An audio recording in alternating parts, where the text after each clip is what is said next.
Good morning, students. Today we will start the first chapter of basic mathematics part, which is laws of indices. তোমালোকৰ statistics যিখন কিতাপ দুটা part আছে, one is statistics and one is basic mathematics. সেই basic mathematicsৰে first chapterটো হৈছে laws of indices. Laws মানেতো জানাই, rules or formulae. And what is indices? Suppose we have to multiply 4a. ধৰি লওঁ আমাক কি কৈছে যে 4টা a মাল্টিপ্লাই কৰিব লাগে. So what will be the result? A to the power 4. So this power is known as index. অসমীয়াত ঘাত বুলি কোৱা হয়. এই ঘাতটোৰ যিবিলাক ৰুলছ থাকিব, যিবিলাক আমাৰ ফৰ্মুলা থাকিব, সেই ফৰ্মুলাবিলাকে আমি এই চেপ্টাৰটোত পঢ়িম. হ'ল? That means we have to study the formulae or rules of this power.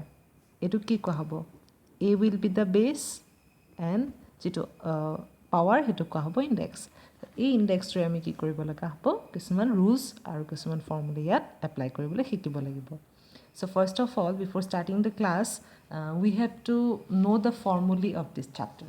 That means the formulae of the indices. চেপ্টাৰটো যেতিয়া আমি ষ্টাৰ্ট কৰিম তাৰ আগত আমি কেইটামান ফৰ্মুলা জানি ল'ব লাগিব আৰু সেই ফৰ্মুলাকেইটা আমি কি কৰিম, যিবিলাক মেথছ কৰিম বা যিবিলাক প্ৰব্লেম ছল্ভ কৰিম তাত এপ্লাই কৰিম. চ' হোৱাট আৰ দ্য ফৰ্মুলি? দেৰ আৰ অলমষ্ট 10 ফৰ্মুলি. প্ৰেক্টিকেলি আমি যেতিয়া কিছুমান চাম কৰিম বা থিয়ৰাম কৰিম তেতিয়া আমি কি পাম? 10টা ফৰ্মুলি পাম. Out of these 10, 5 are fundamental laws of indices. এই 10টা ফৰ্মুলাৰ ভিতৰত, ইয়াত টোটেল 10টা ফৰ্মুলা আছে. এই 10টা ফৰ্মুলাৰ ভিতৰত যি প্ৰথম 5টা দেখিছা তোমালোকে, সেইকেইটাক কোৱা হ'ব ফাণ্ডামেণ্টেল লজ অফ ইণ্ডেক্স. এই ফৰ্মুলাকেইটাই আমাৰ কাৰণে মেইন ফৰ্মুলা. গতিকে ইয়াৰ ওপৰত এইখিনিত আমাৰ থিয়ৰিটিকেলি দিয়া আছে ফৰ্মুলা যিহেতু, তাক আমি যিকোনো ভেলু পুট কৰি, if you put any value will get to solve the same. এই ইয়াত আমি যিকোনো ধৰণৰ ভেলু পুট কৰি পেলাই আমি ছামটো ছল্ভ কৰিব পাৰোঁ. So' what are the formulae? First one is a to the power m into a to the power n is equal to a to the power plus m plus n. That means if the bases are same, then we have to add the powers in case of multiplication. যেতিয়াই বেছ কেইটা same থাকিব, ভূমি same থাকিব, তেতিয়া আমি কি কৰিম? যদিহে মাল্টিপ্লিকেশ্যন চিম্বল থাকে আমি কি কৰিম? পাৱাৰকেইটা এড কৰি দিম. Second one, in case of division you have to subtract the powers. যেতিয়া আমাৰ ডিভিজন থাকিব, ডিভাইড কৰি দিম, তেতিয়া আমাৰ মাইনাছ আহি যাব. যেতিয়া মোৰ দেন 1 পাৱাৰ্ছ আৰ দেয়াৰ, পাৱাৰৰ ওপৰত পাৱাৰ যেতিয়া থাকিব তেতিয়াহ'লে all the power should be multiplied.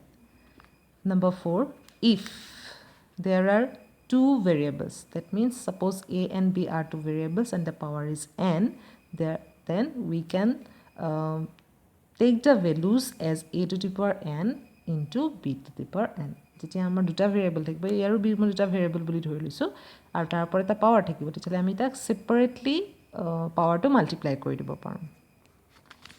Next, A by B, যেনেকৈ ইয়াত ইনটু হৈ আছিলে ইয়াত ডিভাইড হৈ আছে, same case. And these 5 are fundamental laws of indices. এই 5টাই হৈছে main formula. Next, a to the power 0. Anything to the power 0 will be always 0. a to the power minus 1. If the power is in negative form or the number is a negative number, then the format of this will be 1 divided by a to the power. That means reciprocal. Number 8, nth root of a will be a to the power 1 by n. যেতিয়া আমাৰ পাৱাৰটো এনেকৈ থাকিব, চলিলে root 5 দিয়া আছে, 5th root of a দিয়া আছে, তেতিয়াহ'লে আমি তাক লিখিম a to the power 1 by 5. Number 9, if a to the power x and b to the power x are equal, then we can say that if the powers are same, then we can say that the bases are also equal. যেতিয়া কিবা এটা কুৱেশ্যনত বা কিবা এটা ইকুৱেশ্যনত আমাৰ কি থাকিব? পাৱাৰকেইটা same থাকিব. ইণ্ডাইচেছ যদি ছেইম হয় তেতিয়াহ'লে আমি ক'ব পাৰোঁ যে সিহঁতৰ বেছকেইটাও ছেইম হ'ব. Similarly, if bases are same and the powers are not same, then we can say that the powers will be equal. কিন্তু ইয়াত এটা কণ্ডিশ্যন আছে যে ইয়াত ইকুৱেল চাইন থাকিব লাগিব. হ'ল? এতিয়া এই ফৰ্মুলাকেইটাক আমি কি কৰিম? First 5 formula will be prove. আমি এই 5টা ফৰ্মুলা প্ৰুভ কৰিব লাগিব. কেনেকৈ কৰিম? ফাৰ্ষ্ট চাই লোৱা ইয়াত a to the power m into a to the power n আছে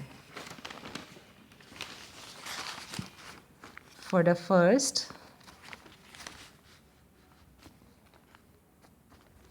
we have to prove that a to the power m into a to the power n is equal to a to the power m plus n.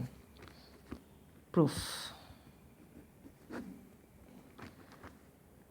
We know that a to the power m is equal to a into a into a into up to a within bracket m times. Here a to the power m likhisu. Theta meaning to ki hol a kami m times multiply koribo lagibo. Similarly, for a to the power n, a into a up to a, n times. Fine. Now, if we have to multiply these two, multiply then we will get এই দুইটা equation আমি কি কৰিম multiply কৰি দিম this is for m times into a into a into a for n times হল এতিয়া total ইয়াত কেইটা আছে আইটেম সেইটো জানিবৰ কাৰণে এটা মই সেপাৰেট ফৰ্মুলা দেখুৱা সেপাৰেট এক্সাম্পল লৈছো suppose we have to find a square into a cube then a into a for a square and need to multiply a into a for a cube then what will be the ultimate result of this expression it will be a into a into a into a into a that means there are 5 numbers ইয়াত যেতিয়া আমি a square লিখিছো তাৰ meaning টো হৈছে a into a কৰিম a cube যেতিয়া আছে তেতিয়াহলে আমি a into a লিখিছো আৰু যেতিয়া তাক আমি এক্সপ্ৰেছ কৰিলো মাল্টিপ্লাই কৰাৰ পিছত যেতিয়া আমি এক্সপ্ৰেছ কৰিম তেতিয়া তাত কেইটা নাম্বাৰ থাকিব কেইটা a থাকিব 5 টা সেই কাৰণে 5 টো আমি কৰ পৰা আহিছে 2 + 3 পৰা 5 is from the indices 2 + 3 that means the indices should be added এতিয়া আমি ইয়াত কিমানটা লিখিম